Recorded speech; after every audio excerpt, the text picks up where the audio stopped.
Welcome back for the gameplay portion of the black-white mid-range alchemy deck. I looked through my last 10-hour VOD. This was one of the most interesting matches because I felt like a lot of people would concede in these type of situations, and so I really wanted to go through and basically just talk through this matchup. So I'm gonna be playing against clerics. I think it's Esper clerics, but yeah, it's a pretty epic match, and I wanted to just talk through my thought process through it all. So if you're looking at this opening hand, oftentimes I like to keep these hands that require one land for you to go off. So I end up mulliganing, which is a fine mulligan as well. I think I would have 100% kept on the draw, like a 100 billion% I would have kept on the draw. If I knew what I was playing against, I think I would have opted to mulligan.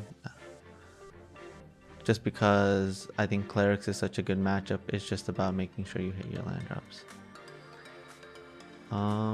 Yeah, I mean, we have a solid start playing a Lunarch veteran, and then they played their regular 2-drop cleric that gets pretty big.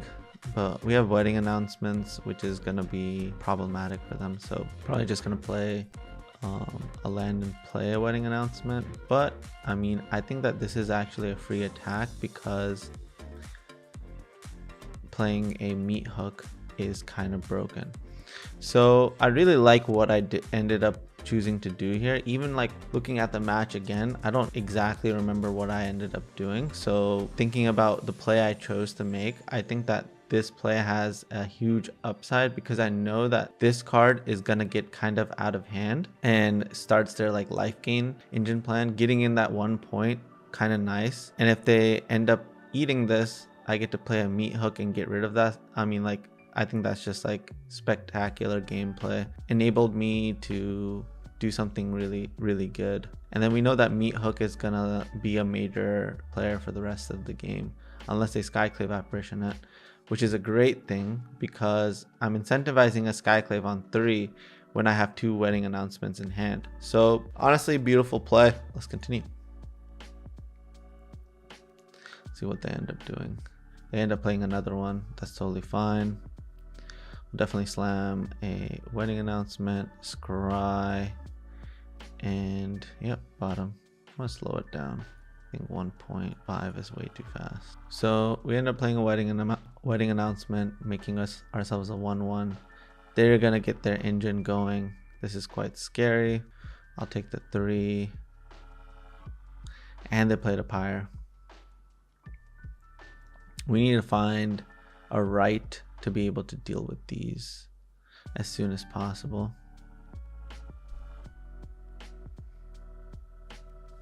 But they haven't played a Skyclave yet, so we're all right for now. But things could get really dangerous. Oh shit. They play an Angel of Destiny, which is gonna gain them a ton of life and put me in a really, really bad situation.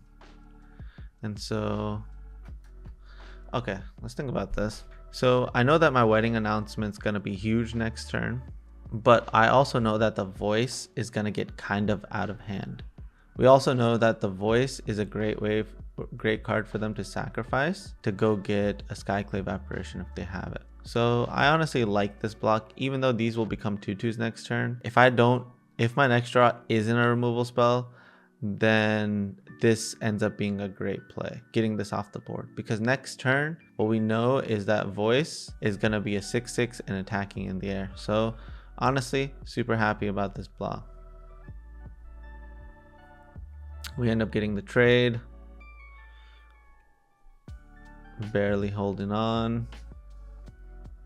Thank God we drew that removal spell. Timely removal spell. So we're gonna go ahead and get rid of that. Go up to 20. Honestly, it's a good idea to hold the land. Holding the land here allows us to draw one of our blood token producers and trade it for something better. And we know we're looking for right. So we just need to maximize our chance of finding it. And now that wedding festivities has flipped, we have a pretty good blocker for this cleric here. So we're gonna be able to stop him for a turn. This meat hook has done a lot of work so far as well. Draw a Deadly Dispute. Solid draw. Now we have an option, right? We could attack with 2 creatures, but that means they get to eat 1 for free because the Wedding Announcement would draw a card. So at this point, definitely not worth it to attack with 2 or even 3. We end up Deadly Disputing here. Oops.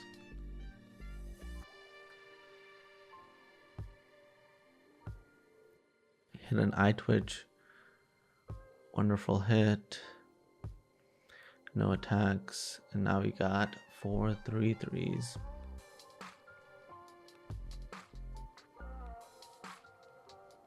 Honestly, our position is getting worse and worse. But we have a bunch of 3/3s. So our blocks are quite nice.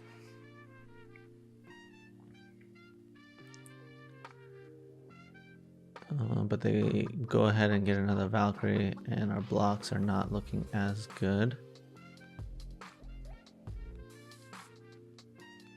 So we end up going with the chump block.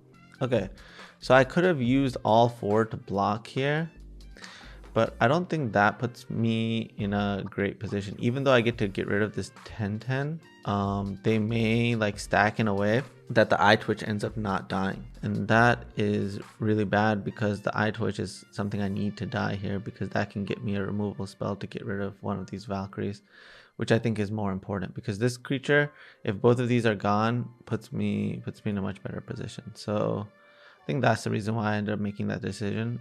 And I think it was a good one, but it's close. I think I could have taken a little bit more time to think about it. Oh, nice. That's a really great draw.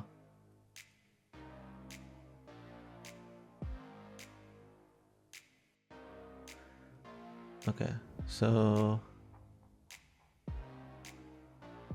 yeah, that was a mistake on my part. I didn't realize that I had that many. I had 4 black sources and 2 white sources. So losing the treasure here, definitely a bad thing. So I should have definitely played this to save me the treasure. Because the treasure is worth something when you're playing right in your deck, right to Oblivion. So we end up hitting the Valkyrie, which allows us to eat the angel for free or to trade with the cleric. And I ended up choosing trading with the cleric. And I honestly like that because it takes all the pressure off and they're going to end up sacking the angel. End up getting Spellbinder. We don't have anything in hand. And they drew another Pyre. This is freaking terrible. This is terrible. They get Captain. Yeah, that turn ended up being pretty bad for us, but still fine. Wedding Announcement, pretty good draw. We end up making 3/3s, still holding the pathway. So in this matchup, there's very few problematic cards, right? Pyre is going to get to a point where it gets all of its captains out, all of its Valkyries out, and the more of those you exile, there just gets to a point where they're just left with a bunch of 1/1s and 1/3s, and you're going to be able to just easily win the game from that point. And so if you can just hold on, your rights are going to deal with every problematic threat. So even though it may seem like you're super far behind, just hold on tight, because once you start drawing your rights, the game will flip in your favor. So never give up in this matchup. And that's one of the biggest powers behind this deck, is that you have the capability of dealing with so many problematic permanents, right? Whether it's Lier or the Kraken or dragons, whatever. Your deck has just like this fighting power and this resilience that if you hold on long enough, that you'll be able to deal with that threat and flip the game. That's why I know it's the best deck in the format. So let's continue. Take that free trade. I love it. God, this meat hook is doing so much work. Look, we're at 20 still. Every time they use Pyre, we're gaining life.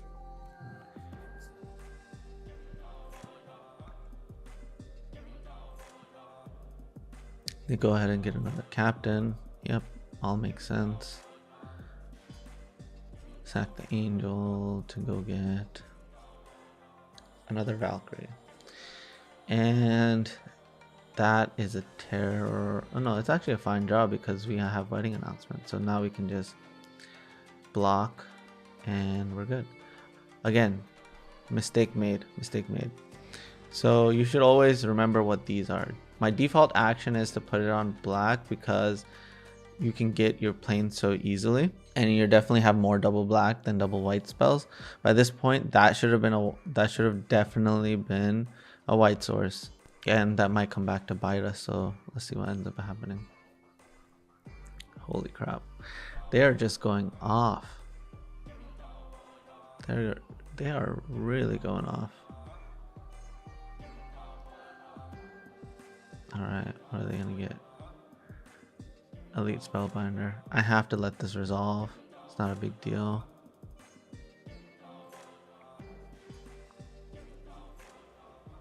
Holy crap.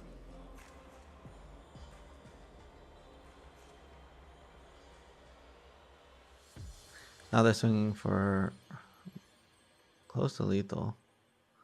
It's like 9, 14, 21. We block. Save ourselves 7 points. And we found some good shit, but no removal spells, no rights. We have yet to find our first right. And so we're still on the back foot. How do we survive here? We know we're getting a 4/4 next turn off the wedding announcement. So the Sorin can make us a 5/6 flyer that has lifelink. Or we can play the City Stalker, which will give us a dead touch body to be able to trade. Or we can put down another wedding announcement just to start making more free bodies. It's honestly really close. We also haven't found a Sanguine Brushstroke, which would save us a lot. Alright, we end up going with that. I like that play. I like keeping the treasure intact. So they no longer have lethal because of the lifelink. Lifelink is really saving us right now. Because if we block the voice, captain, 5/4, we end up taking 9, but gaining 5. So we definitely survive. And their blocks are no longer like super, I mean, their attacks are not super profitable because we can choose not to kill a bunch of different stuff.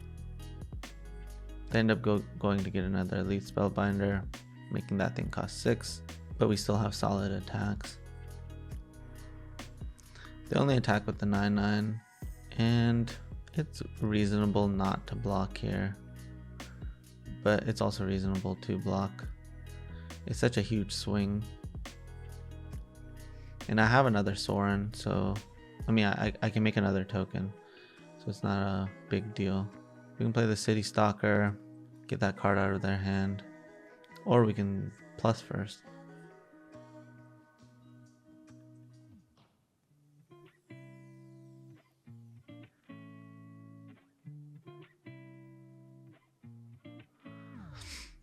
Found another Deadly Dispute, which is super solid. Make our board go wide.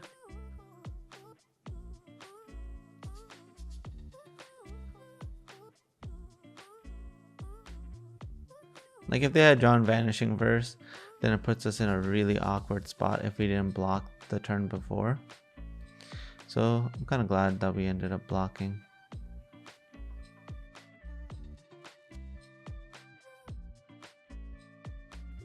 And we're just holding on. I mean, that's all we can do right now is just try and make sure that they don't get lethal out of nowhere.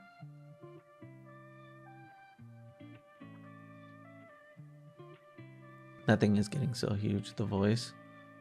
14/14. Freaking ridiculous.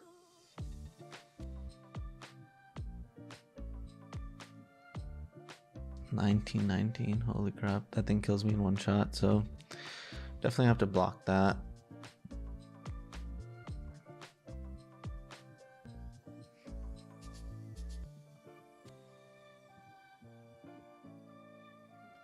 I'll definitely block. Otherwise I'll die.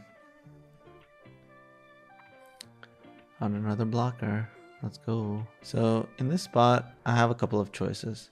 I can Deadly Dispute the treasure. I could Deadly Dispute the Eye Twitch. But I think the best move is just to play the Eye Twitch. No, I actually like this.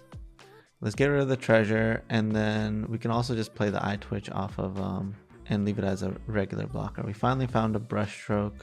But we need to be careful. Eye Twitch plus Soren seems like the move. Soren minus, because the token is gonna make actually it's gonna be even bigger now, because now we have 4 wedding festivities that are flipped. So honestly, this is a pretty safe situation now. We have 2 flyers, 2 massive flyers that can block, and our Eye Twitch can actually go get some relevant stuff. They went and brought back an elite spellbinder from the yard. We get to tag our sanguine. That's all good. They're just looping it because the aura is allowing them to continuously bring back stuff from their yard, even though they have nothing left in their deck to get. Well, they have the Skycliff, but it doesn't really do anything at this point. It's a 26-26 and a 20-20. Yep. Let both of those go. End up going up to 32. And now we can get a Necrotic Fumes, which will allow us to deal with one of these annoying creatures. Oof, Legion Angel, great draw. And this is where we're gonna definitely regret not playing more white sources. We're contemplating what to hit here. We end up plussing with the Soren. It's a fine move. Get rid of the 26-26. Play the Legion Angel. Play the Plains. And then, honestly, pretty dangerous spot. But we're at 32, so it can't be too bad. And we have a decent amount of blockers on the ground. We have 4. They end up doing the Vanishing Verse, which is tough. Well, probably one of the worst turns for that draw to occur. But at least we're at 33 against a voice. And they end up sacking that, which was very terrible because they had nothing to get.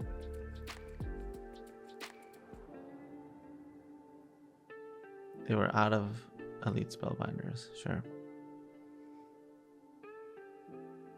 We miraculously get to survive here, but we take 22 and we lose our Soren, which is not great news. True Flyer, beautiful. Not any flyer, a Valdarin Bloodcaster, which is going to allow us to get a bunch of blood tokens. And once again, their attacks are not that great. And if you've noticed, we still have not drawn a single right. And it only takes 1 right to flip this game still. And that's the reason why we're still hanging on, is because it just takes 1.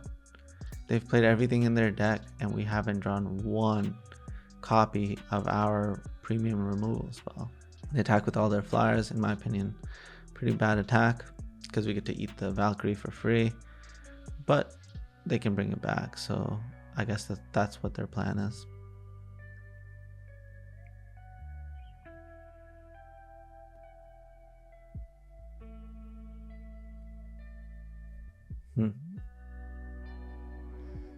So next turn we have access to 3/6/9 mana with the treasure, which means we should be able to play Brushstroke and Legion Angel or double Legion Angel. Still a solid situation.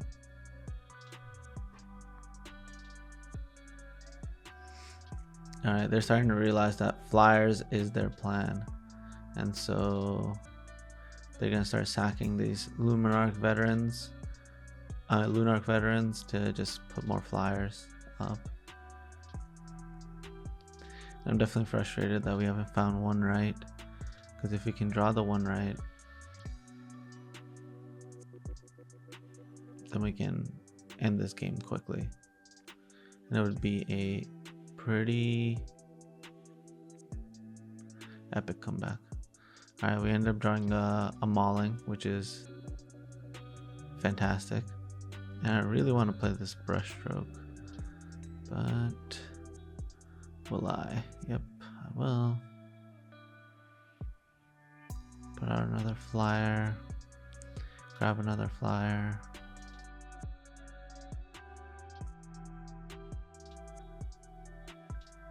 All solid. There's no real point in killing the Valkyrie at this point, so I like this play. Get the Blood Artist out. Like, they've been cycling their pyres, right? I mean, they've been using the pyre to just bring back stuff from the yard over and over and over and over again. And now that we finally got our first Blood Artist out, we can punish them for that. We can create more value. So now we get block. We're getting way more in these exchanges because of the Blood Artist.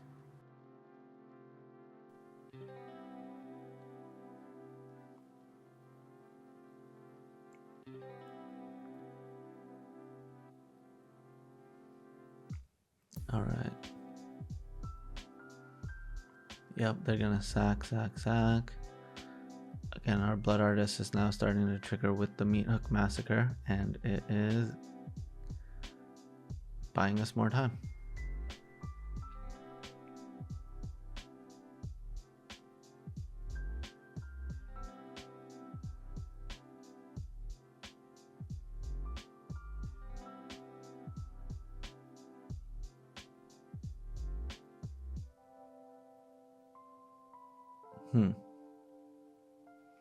Still up on the clock. Oh my god, that thing is massive.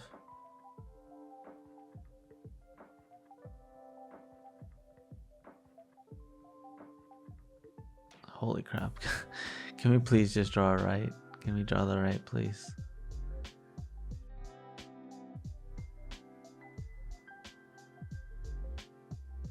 Oh my god.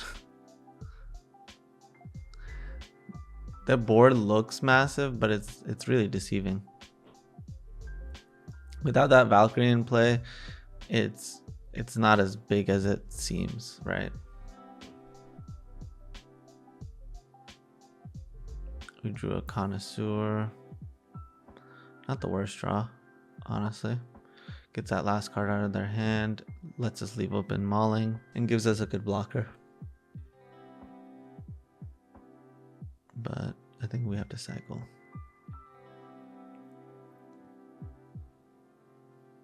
Yeah. I'm just like, I'm gonna hit a right, and we don't. There is not a right in the top 30 cards.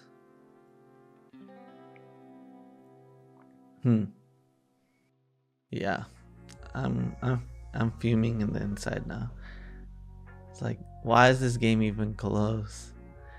No rights in the top 30 cards. This is ridiculous. We're at 14. I don't think we die. We block.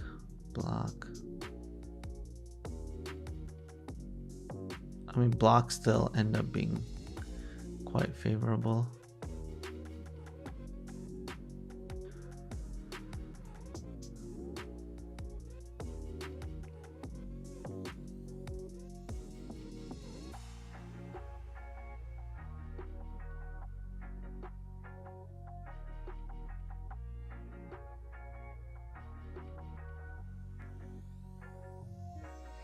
Holy crap.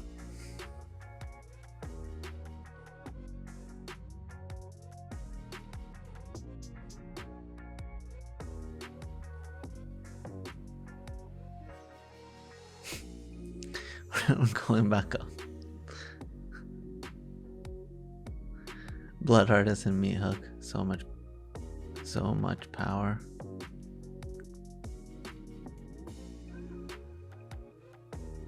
So after all that, we lost a big chunk of our board. But again, we have this removal spell, we have this hive, and we're back up to 20. So as long as we can block the voice, we're Gucci. Still no hive. We just have to pass a turn. Hive is a good blocker. We have a removal spell for Valkyrie, so even if they attack with the squad, if Legion Angel is still on the board, it ends up being totally fine for us.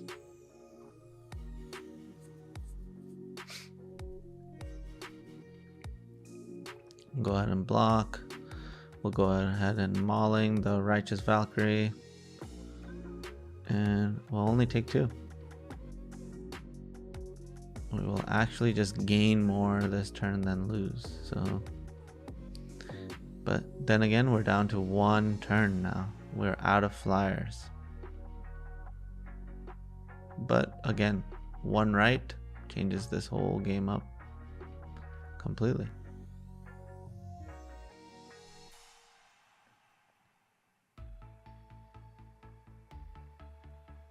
Another flyer. Sure. I'm definitely going to activate now. And I'm going to get rid of that Valkyrie from the yard. Boom. Alright, all Valkyries have been exiled.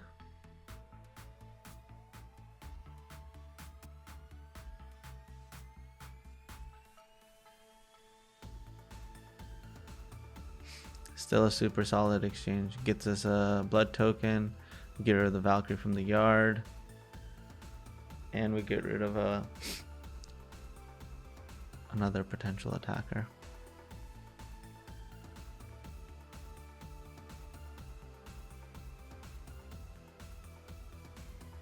$69.69. Holy crap. Boom, block, get a blood token. Get a bunch of value in the exchange. And now we have a good 3 looks. 25 cards left in the deck. There's our first right. Let's fucking go. Let's fucking go. Alright, we're playing 4. And this is the first one we've seen. Let's go. We sack. Blood token. 70/70s off the board. Now, all of a sudden, the game is looking completely reasonable. And then we'll get rid of the aura.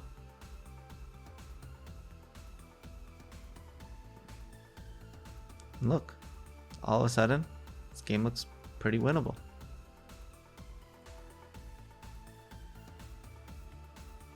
I guess their plan is, let's just make a bunch of flyers and just start attacking in there.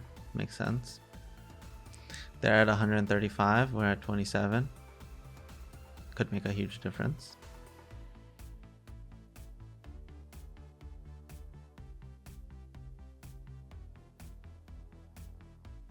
Yep. Alright, they got a bunch of phantoms. Boom, boom, boom.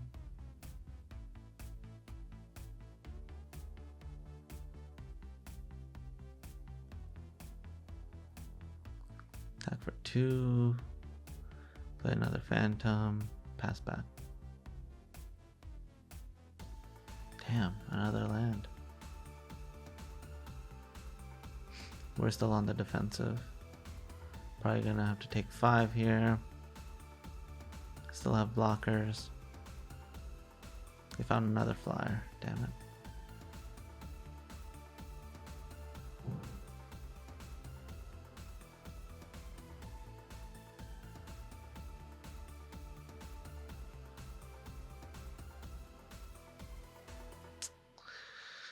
Man, they're out of targets. I'll take 5. They'll go to 50. They'll play another Lunark. And back to us.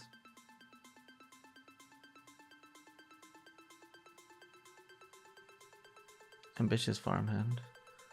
Honestly, a really good draw because I can flip it, but I'm out of planes. So we'll just pass. So I'll take 6 now. Ambitious Farmhand can become a 7/7. That still means I can't attack because of the Cleric. Otherwise I'll lose it, but it is like buying me an extra turn, because when I do, I'll attack with it if I really need to. Still no point in attacking. Take another 6. We're on a 3-turn clock.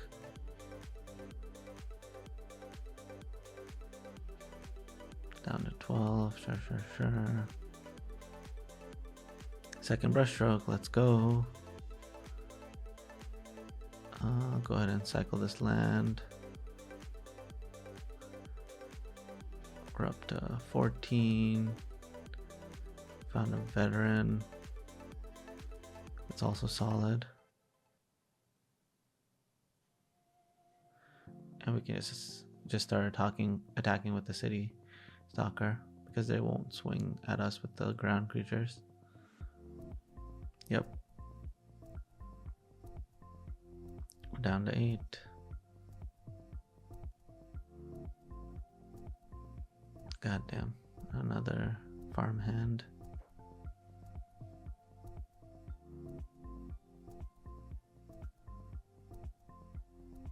And if you feel kind of scared for those last 2 points, we can attack with the Cathar. But we just get in some free hits with Connoisseur and Veteran, because Veteran, they don't want to block it because it'll give us a flyer to be able to block their stuff. Alright, so this puts us down to 3. We'll flip the farmhand. And see what we draw. Finally found a second right. We can now just get rid of the ground creatures, and then our Cathars can just gain us more than their deck can handle. And now let's just swing with the ground creatures.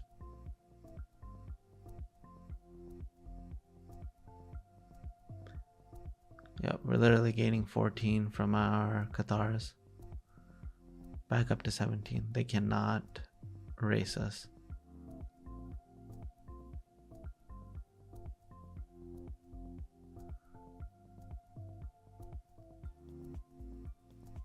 Animate.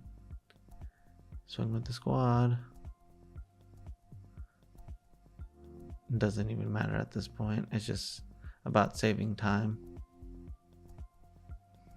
But we are winning. And let's go. That's game 1. But yeah, if you recognize like what the matchup is about, and not like fall into your mental trap of like, they're at 150, they're at 160, they have a 69, what am I gonna do? If you just know what the beginning and the end and all the important factors are, you can win these games easily and not be sweating. But you just have to know what the matchup is actually about. We knew what the matchup was about, and that's why we continued to play rather than concede for time. And so in my opinion, like, this matchup is super easy. And so I know how important right is, and it's just about buying time until I was able to find it. And it was just like a rare scenario. We play 4 rights. All 4 happened to be in the bottom 25 or 24 cards, which is unlucky, but we still just like recognized that and played towards that. And our opponents has less time than us too, so there can be a lot of stalling in this matchup, so just recognizing that as well, always good. And I mean, now we're just playing the game. We got plenty of rights, we got plenty of disputes versus. We'll block, we'll dispute.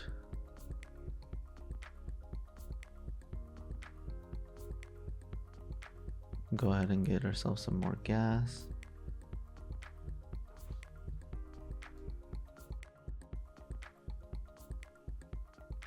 I mean, this is looking pretty good. Even though they play this captain here, I mean, captain is free for us to kill. Ordain, free for us to kill. We found a board wipe, which we can fire off next turn using the dispute. So we're just gonna pass. Block, dispute, the Bloodcaster, Vanishing Verse, the Ordain.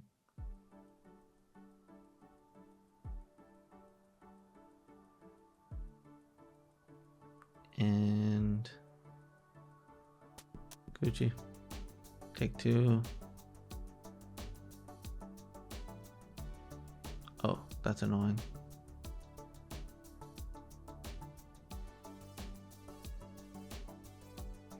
But we can deal with that super easily. We can just go ahead and write it.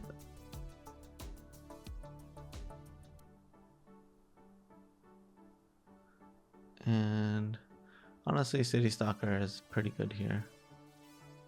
Deals with the most important card in their hand while blocking the Inquisitor profitably. And that's a good draw. Copy the Inquisitor, but they don't have enough creatures to trigger. Got this Eye Twitch. And just get the last card out of their hand, as well as their graveyard. We're Gucci. We are good to go. And that's the match. And we're still stuck number 2. But yeah, we ended up hitting number 1. If you guys didn't know, yeah, deck's super broken, so make sure you play it. But yeah, so this was the gameplay video. Thanks for watching, and I'll see you guys in the next video. Peace.